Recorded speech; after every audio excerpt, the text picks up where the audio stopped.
Motivation that doesn't kill you. Toxic versus healthy. What if everything you've been taught about success is wrong? For years, we've chased external validation, promotions, accolades, and material wealth. But what if true fulfillment isn't found in breaking records, but in how you actually live? Forget the hustle culture, the grind, and this endless pursuit of more. This isn't another video telling you how to climb the corporate ladder or achieve peak performance. Instead, we're flipping the script. What if your greatest achievements aren't measured by what you acquire, but by the moments you truly live? Do you ever feel like you're constantly chasing something, but you're not sure what? We're often told to set goals and reach for the stars, but what if the most valuable treasures aren't found at the destination, but in the journey itself? This video invites you to redefine what success means to you, moving beyond the scoreboard to a life rich in personal fulfillment. Part 1. The Achievement Trap. We live in an age of metrics. Everything is measured. Your salary, your followers, your likes, the hours you worked, the projects you completed. Society tells you, achieve more and you'll become more. Get that promotion and you'll be happy. Buy that house and you'll be complete. Make your first million, and you'll understand that's what you needed all along. But here's the catch. Research shows that people who achieve these big goals often feel empty. They get the position they've been chasing for 5 years. The first 2 weeks? Euphoria. Then what? The mind adapts. There's the next mountain to conquer. The next finish line. It's called the hedonic treadmill, and it's one of the most dangerous traps of modern life. When we tie our well-being to external outcomes, we create an endless hamster wheel. Every time we achieve a goal, our standards go up. What once seemed impossible now feels just fine. Fine isn't enough. We need excellent, then extraordinary, and all this time life passes by. The moments that matter, deep conversations, sunsets, helping someone in crisis, laughing until your sides hurt with someone you love. These moments have no metrics. They can't be added to a resume. They don't boost your social media status. But they transform your life. Think about it. You'll never lie on your deathbed wishing you'd spent more time at the office. You'll never regret the relationships you poured into, the people you helped, or the sunsets you actually stopped to watch. But plenty of people regret the promotions they missed spending time with their kids for, the relationships that died because they weren't paying attention, the health that deteriorated while they were grinding. This is the tragedy of the achievement trap. We're optimizing for the wrong things. Part 2. Beyond the scoreboard. What true fulfillment looks like. Real fulfillment isn't a state of achievement. It's a state of being. Picture 2 people. The first has achieved everything they set out to accomplish. Dream job, financial security, recognition. But their relationships are shallow. Their health has suffered from stress, and they can't remember the last time they genuinely laughed. The second earns a modest income. Work isn't their entire identity, it's just one part of their life. But they have people who love them deeply. They've built habits that nourish their soul. And when you ask them when they were last truly happy, they tell you yesterday. Who is more successful? True fulfillment is built on 3 pillars. Pillar 1, inner peace and joy. This is about personal fulfillment and satisfaction that doesn't depend on anyone else's approval. It's a deep contentment with yourself, independent of external validation. This means doing what matters to you even when no one's watching. Taking care of your body because you respect it, not because you want to look good for Instagram. Learning something because you're curious, not because it'll increase your market value. It's the quiet confidence that comes from knowing you're living in alignment with your values. Pillar 2, meaningful connections, deep conversations. People who know your weaknesses and stay anyway. People in front of whom you show your real self, without the mask or the filter. Study after study shows the same thing. Strong relationships are the single best predictor of long-term happiness. More than money, more than career, more than achievements. It's people. One of the most powerful things about meaningful relationships is this. Someone knows you. Really knows you. Not the version you present on LinkedIn or at networking events. The actual, flawed, beautiful you. And they choose to be in your life anyway. That's powerful beyond measure. Pillar 3. Intentional living. This is about being awake. Actually noticing the sunset because it's beautiful, not because you want to photograph it. Listening to a friend while they talk instead of waiting for your turn to speak. Appreciating what you have instead of lusting after what you don't. This is where the magic happens. Most people go through life asleep, on autopilot. They wake up at 40 and realize they don't recognize their own life. They've been so focused on the destination that they never actually lived the journey. Intentional living means reversing that. It means being present, being conscious, being alive. Part 3. The power of presence. Embracing the now. Let's talk about why we're always looking ahead. It's biology, partly. Our brains evolved to scan for threats and opportunities. It was useful when we needed to watch for predators. Now it means we're constantly in a state of deficit. Not enough money, not enough time, not enough success, not enough of everything. But it's also cultural. We've been conditioned to dream about the future. Achieve this, and you'll be happy. Get that, and your life will start. But what if your life is already starting? What if it's happening right now, in this very moment? Here's what happens when you learn to be present. Stress plummets. When you're fully engaged in what's happening now, anxiety about the future disappears. You're not thinking about next month's deadline when you're enjoying dinner with friends. Relationships deepen. People can feel when you're with them completely, when you're listening without your phone in your hand. This creates intimacy and trust in a way nothing else can. Life becomes richer. You notice details you'd normally miss. The first sip of your morning coffee. The sound of someone you love laughing. The freshness of the air after rain. These aren't big things, but they transform an ordinary day into a memory. You actually enjoy your accomplishments. When you're present, you savor wins instead of immediately moving to the next goal.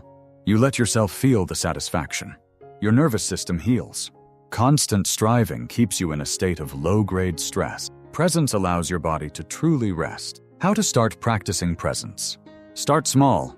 Turn off notifications for 30 minutes. Just 30 minutes a day. Read without your phone. Have a conversation without checking your screen. Eat a meal focusing completely on the food and the company. It might feel uncomfortable. Your brain will complain, demanding stimulation. But after a week, you'll notice the difference. After a month, it'll feel natural. Presence is a skill. Like any skill, it can be developed. Here's the beautiful part. You don't need anything special to practice it. No expensive courses, no app subscriptions, just you, and the decision to show up fully for your own life. Part 4. Redefining your personal success metrics. Now comes the real work. If you want to live differently, you have to measure yourself differently. Most people inherit their success metrics. From society, from parents, from the culture they grew up in. No one ever asked, what do you actually want? What matters to you? Answering that question is a game changer. Because once you know what's important, you can start living accordingly. And only then does success become personal. Here's how to do it. Step 1. Observe. Spend a week noticing when you feel best. When are you in flow? When do you feel like you're doing something meaningful? When do you laugh? When do you help someone? It doesn't need to be profound. Just notice. Write a few sentences at the end of each day. What patterns emerge? What activities energize you versus drain you? What moments made you feel most alive? Step 2. Define your pillars. Based on what you've noticed, choose 3 to 5 areas that genuinely matter to you. It could be health, relationships, creativity, learning, service, anything. This is your life, not someone else's. Examples might be deep relationships with people I love, creative expression, physical health and vitality, continuous learning, contributing to something bigger than myself, joy and laughter, presence and mindfulness. Don't choose what you think you should care about. Choose what you actually care about. Step 3. Create your moments journal. Instead of a desk filled with KPIs and quarterly goals, create a journal of what went well. Not achievements moments. Examples. Today, I had a deep conversation with my best friend about our fears and dreams. I noticed the sunset and stopped to just look at it for 5 minutes. I helped a stranger, and I saw their relief. It was powerful. I laughed so hard my stomach hurt, and I forgot about my problems. My partner made me tea unexpectedly, and we talked for an hour. I finished a creative project I've been working on, and it felt like expressing a part of myself. I had energy today, real energy, not caffeine. I felt alive. Here's why this works. A month from now, you'll read these moments, and you'll understand what your life was like. Not by your salary, by how you felt. This is your new achievement board, and it's infinitely more valuable than any promotion or bonus. Step 4. Shift your focus. This is the hardest part because it requires intention. Every time you feel yourself chasing external validation, approval, status, money, stop yourself. Ask, is this aligned with what matters to me? Does this bring me joy? Or am I doing this because I think I should? If it's the latter, reconsider. This doesn't mean you should quit your job or stop striving. It means balancing striving with presence.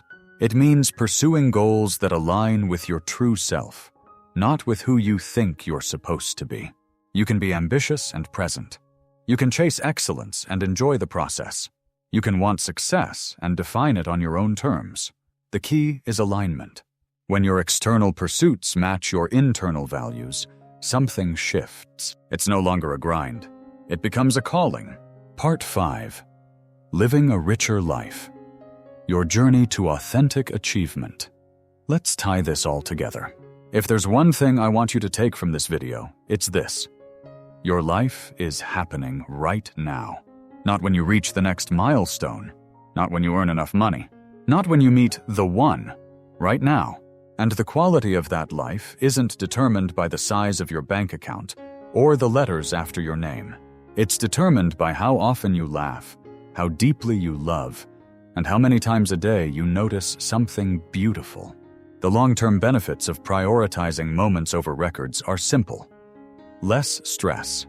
When you're not desperately chasing external validation, your nervous system can finally relax. You sleep better. Your immunity improves. Your relationships thrive. More joy. Moments of genuine connection and beauty nourish your soul differently than achievements do. They fill you up, not just check a box. A more authentic life. When you do what matters to you instead of what you think you should do, you become more alive. Your energy shifts. People notice it. Better health. Chronic stress from endless striving literally ages you and weakens your immune system. Presence and contentment? They're medicine. Deeper relationships. People feel when you're truly present with them. This creates bonds that last, that sustain you through difficult times. Resilience. When your worth isn't tied to external success, setbacks hurt less. You can fail without it destroying you. And here's the thing. This isn't about giving up on ambition. It's about having ambition that serves your life, not consumes it. The challenge for you. Share in the comments your own moment over record story. It could be small. Maybe you recently had coffee slowly without rushing. Maybe you had a conversation that shifted your perspective. Maybe you just stepped outside and felt the sun on your face and actually noticed it. I believe these stories are powerful, not because they're mega achievements, but because they're real. And they show that there's another way to live. Not better, not worse, just more alive. Your story might inspire someone else to slow down, someone else to put their phone down, someone else to ask themselves what actually matters. That's the ripple effect of living authentically. Conclusion, I believe we're at a turning point. Generations have chased only external metrics and lost meaning in the process. We've burned out at work, broken relationships, ignored our health all for checkboxes on a paper or numbers on a screen. But there's a better way. This way doesn't mean abandoning ambition. It means alignment. It means your ambitions should serve your life, not the other way around. So starting today, do one thing. Slow down. Notice something beautiful. Talk to someone you love. Do something that nourishes your soul. And remember, that moment, that's what a real life is made of. Thank you for watching this video. If this resonated with you, please share it with someone who needs to hear it. And subscribe if you want more thoughts on how to live more authentically and intentionally. I'll see you in the next one. A final word. Toxic motivation versus healthy motivation. Before you go, I want to make something crystal clear, because this distinction matters. There are two kinds of motivation in the world. Toxic motivation. Hustle or die. Sleep when you're dead. Your worth equals your output. Driven by fear, shame, and the need to prove yourself. Leaves you burned out, broken, and empty. You achieve everything and feel nothing. Your body suffers, your relationships suffer. You suffer. This kind of motivation is everywhere. It's glorified on social media.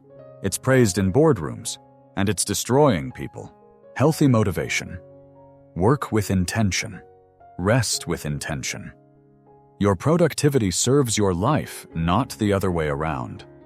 Your worth is inherent, not earned. Driven by purpose, meaning, and alignment with your values. Leaves you fulfilled, energized, and alive. You achieve things that matter and feel good doing it. Your body thrives, your relationships deepen, you become more human. The question isn't whether you should be motivated. Of course you should. The question is, what kind of motivation are you running on? If you're chasing external validation, you're on toxic fuel. It works for a while. You get a rush, you hit goals, you feel alive. But it burns you out. It's not sustainable. It's like running your car on rocket fuel, sure. It goes fast, but eventually the engine explodes. Healthy motivation is different. It's sustainable. It's renewable. It doesn't come from proving yourself to others. It comes from being true to yourself. Here's the truth. You can be ambitious and healthy. You can have big goals and be present. You can strive for excellence and enjoy the process. These aren't contradictions. They're the sweet spot. The real champions, the ones who build lasting success and actually enjoy their lives, they're running on healthy motivation. They work hard, but they sleep well. They're ambitious, but they're not desperate. They want to win, but they're not afraid to lose. That's what Premental Champion is really about. Not the toxic grind, but the real, sustainable human kind of excellence. So ask yourself today, what kind of motivation am I running on? If it's toxic, today is the day to shift, not tomorrow. Today. Because your life, the real, present, moment-by-moment life you're living right now, depends on it. You've got this. Key takeaways to remember. The hedonic treadmill is real. External achievements don't create lasting happiness. True fulfillment comes from three things: inner peace, meaningful relationships, and intentional living. Presence is a superpower. It reduces stress, deepens relationships, and makes life richer.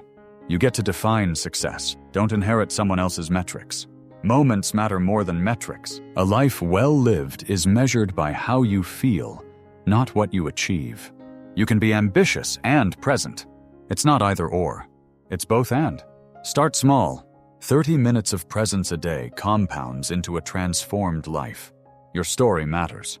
When you live authentically, you give others permission to do the same.